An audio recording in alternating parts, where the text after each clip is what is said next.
7 civics chapters inequality चे आपण short notes बघतो आहे. So what are different forms of inequality? Means inequality can be in the form of religion, sex, caste, social economic background, creed, race, place of birth, etc. Means कशाच्या ह्याच्यामध्ये differentiate करू शकतात? Religion, sex, caste, social economic status और background, creed, race, place of birth. How Indian democracy implements equality in constitution. So India has done below provisions in constitution which implement the equality. So every person is equal in front of law. Every person is equal in front of law. Everyone from president to kanta म्हणजे worker to kanta have to follow the same laws. There cannot be discrimination based on caste, creed, religion, race, sex. Everyone has equal rights on public resources. Example, playground, hotel, well. Untouchability has been abolished. So ह्याचा जर अशी short note आली तर आपल्याला जे 6 aspect लिहायचे आहे. पहिले तर law, all person are equal in front of law. मग नेक्स्ट की right from president to common man, everyone is equal in front of law. There cannot be any discrimination based on like हे लक्षात नाही राहिलं तर काय आपण असं लिहू शकतो, there cannot be any discrimination amongst the citizen. नंतर लिहू शकतो की everyone has equal rights to all resources आणि untouchability has been abolish. So this is how Indian democracy provides the equality. Ways in which Indian government has tried to implement democracy. आता हे implement equality होतं, हे implement democracy आहे. So implement equality through constitution. काय केलंय आपण की constitution थ्रूच आपण इक्वॅलिटी इम्प्लिमेंट केली आहे. गव्हर्नमेंट प्रोग्राम्स और schemes to help disadvantage community आणि more opportunities are provided to disadvantaged. So these are the 3 ways in which Indian government has tried to implement democracy or has tried to give more opportunities to the less privileged section. तर काय government has implemented equality through constitution. There are various programs or schemes to help such communities and more opportunities are provided to help them. Okay. नंतर mid day meal ही note important आहे, ह्याच्यावरती short note येऊ शकते. तर त्याच्यामध्ये बरेच आपण अशी स्टेप बाय स्टेप शॉर्ट ह्याच्यामध्ये ती लिहू शकतो. इट इज अ प्रोग्राम और scheme introduce by government in all elementary government school. Elementary म्हणजे किंवा आपण प्रायमरी गव्हर्नमेंट स्कूल पण बोलू शकतो. Mid day meal is a program और scheme introduce by government in all government school. Children in schools are provided cooked lunch. काय mid day म्हणजे काय, मिड डे दुपारी आपण लंच घेतो. Children in schools are provided cooked lunch. Tamil Nadu was first state to implement this mid day meal. From 2001 supreme court ask all state government to implement it. It is very beneficial for poor kids. School enrolment and attendance increase due to this. हे 2 word important आहेत, enrollment and attendance. म्हणजे काय की नवीन मुलं पण यायला लागली आणि जी ऑलरेडी मुलं होती त्यांचा अटेंडन्स पण वाढायला लागला. So what are the advantage of the mid day meal. तर आपण सांगू शकतो की it is very beneficial for poor kids. School enrolment and attendance has increase due to mid day meals. Next it introduce equality in children as all children sit together and eat same lunch and it reduce hunger. So हे 8 points आहेत. ह्याच्यातले आपण 3-4 जरी लिहिले की mid day meal काय आहे, गव्हर्नमेंटची scheme आहे. कुठे इंट्रोड्यूस केली आहे, all government scheme introduce in all government school. काय आहे मिड डे मीलच्या अंडर काय केलं जातं की children are provided cooked lunch in the school. त्याच्यामुळे काय झालं आहे की आणि all states have implemented this scheme from 2001. Tamil Nadu was first state. हे 2 पॉईंट जरी नाही लिहिले तरी हे कुठे ना कुठे गाळलेलं म्हणजे रिकाम्या जागा भरा किंवा जोडा लावामध्ये येईल. How midday meal is beneficial? It is beneficial for poor kids. It reduces hunger. It increases the enrollment and attendance, and it also promotes equality because all children sit together and have meal. Okay, so सोपे points लक्षात ठेवायला म्हणजे short notes सोपी आहे आणि व्यवस्थित लक्षात राहू शकते. आता civil right movement. Civil right मुवमेंटला किती मार्क आहेत त्याच्याप्रमाणे आपल्याला आन्सर ह्याचं लिहायला लागेल. जर शॉर्ट नोट लिहायला आली विथ 3 to 4 मार्क्स तर आपल्याला की earlier in America there was discrimination against African people. They did not have equal rights as white people. In 1995 हे आपल्याला इयर लक्षात ठेवायला लागेल आणि हे नाव लक्षात ठेवायला लागेल. रोझा पार्क. रोझा पार्क कोण होती? African American woman. Refuse to give her seat to a white man in the bus. Huge agitation started against injustice towards African Americans. This started civil rights movement. Civil Rights Act 64 tried to stop discrimination and provide equality. आता ह्याच्यामध्ये हे गोष्टीसारखं लक्षात ठेवायला सोपं आहे, correct. So American कसे असतात? White people असतात आणि African are black by skin. So पहिले काय होतं? There was a discrimination between African and American people. African American did not have equal rights as white people. So हे चालू कशी झाली? How civil right movement started in 1995. Rosa Parks, an African American woman, refused to give her seat in the bus to white men, and then a huge agitation started against the injustice that was being done against the African Americans.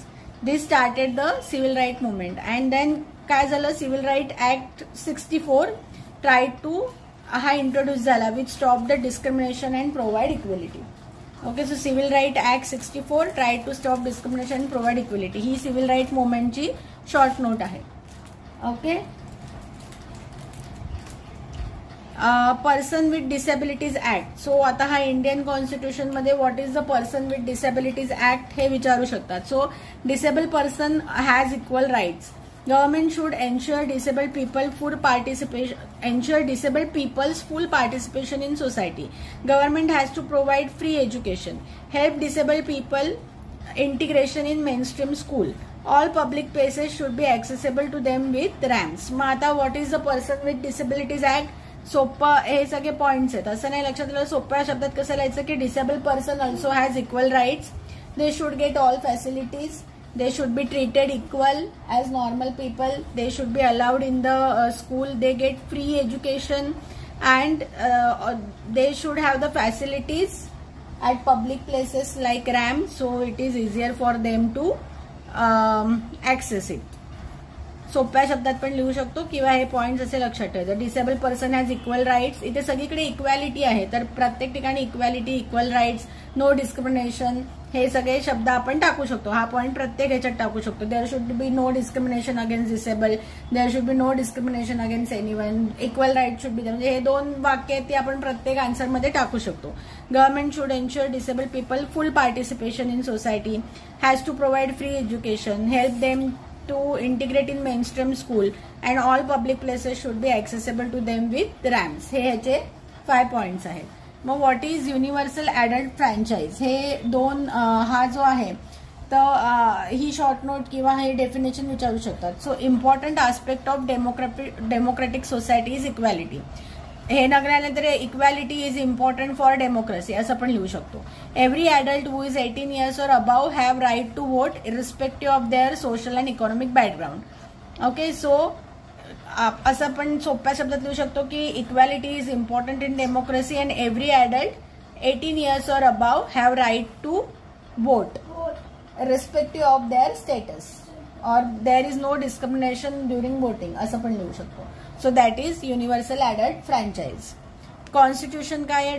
Constitution is a document that lays down basic rules and regulations, and all people and government need to follow that. So ते basic book आहे constitution, संविधान, की जे lodge define करतं, rules define करतं की तुम्हाला इंडियामध्ये राहायचं तर तुम्ही कसं वागलं पाहिजे, आणि ते रूल्स फॉलो करायला people and government both are bound to follow those rules.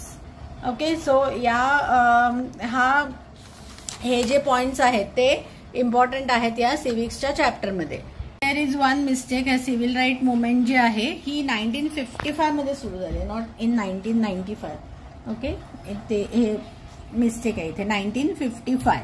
आणि द सिव्हिल राईट मुवमेंट जर शॉर्ट नोट किंवा डेफिनेशन विचारली तर आपण म्हणू शकतो की a movement that was started in a movement that took place in America in late 1950, in which people demanded equal rights for African American people, or they demanded to end the discrimination, racial discrimination. So discrimination and equal rights हे दोन important शब्द आहेत त्याच्यामध्ये जे आले पाहिजेत. So movement in USA in late 1950 in which African American people demanded equal rights and demanded to end discrimination. त्याला racial discrimination पण म्हणतात. रेशियल मीन्स अगेन्स्ट आपण कोणाच्या जेव्हा डिस्क्रिमिनेट करतो ते. आता आपण जे पॉइंट्स लिहिले ते पॉइंट्स वापरून आपण सगळे क्वेश्चन्सचे आन्सर करू शकतो. For example, in a democracy why universal adult franchise is important. So मग पहिले what is universal adult franchise ते लिहायचं. Universal adult franchise gives the equal rights to all citizen of establish equality. How? Because it gives every Indian citizen above 18 can vote, so he can participate in choosing the government. So this is how. So every voice of Indian citizen matters while choosing the government. This is how the universal adult franchise is important in a democracy. मग ह्याच्यामध्ये अजून आपण टाकू शकतो की no matter what is the social status or what is the race religion they are allowed to vote and which is very important. हे म्हणजे प्रत्येक ठिकाणी पहिले तर लिहायचं की this is based on equality. मग त्याची डेफिनेशन काय आहे की it gives the right to vote, so everyone can contribute in choosing the government, so they have the say in deciding the government, right. And even if anyone from poor background, any caste, any religion can vote, which is important in democracy. हे ह्याचा answer आहे. Read it the box and on article 15 and state to which in this article addresses inequality. मग आपण हे बघितलं की how Indian democracy addresses inequality. First point येणार की the article 15 states there cannot be any discrimination based on religion, caste, creed, sex, social economic status. And second, every Indian citizen has equal access to all public resources. So हे इथे दिलेलं आहे, कायदेशीर भाषेमध्ये लिहिलेलं आहे. आपल्याला हे त्याचे दोन सोपे पॉइंट्स आपण करून लिहू शकतो. What do you understand by the term all persons are equal before the law and why you think it is important in a democracy. So Indian constitution defines that every person is equal in front of law. आपण हे answer बघितलं होतं ह्याचे short notes. So right from the president, even president and labourer किंवा Kanta has to follow the same laws and they are treated equally by the laws. There is no discrimination against any caste, creed, religion. So this is very important so that everyone has equal rights and it allows the equality to be established. And also आपण एक अजून हे टाकू शकतो की people are treated fairly. तर suppose गरिबांना वेगळा लॉ असता आणि श्रीमंतांना वेगळा लॉ असता तर ती फेअर ट्रीटमेंट नसती. So we can write that.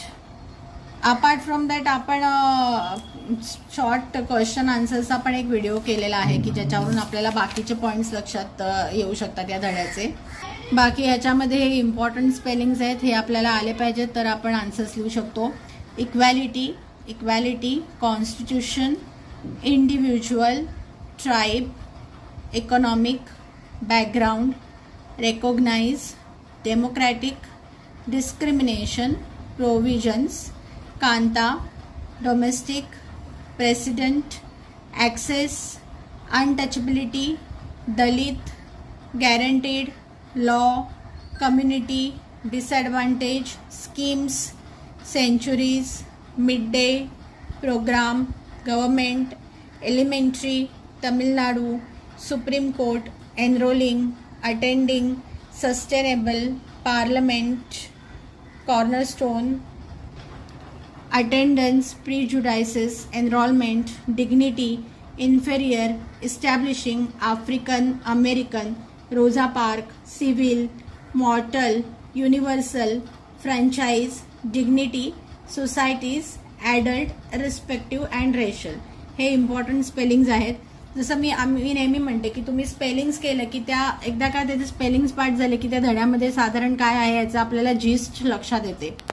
त्याच्या व्यतिरिक्त ज्या इथे डेफिनेशन दिले त्याच्यामध्ये युनिव्हर्सल ॲडल्ट फ्रँचाइज आणि सिव्हिल राईट मुवमेंट आपण बघितली. Dignity, this refers to thinking of oneself and other person as worthy of respect.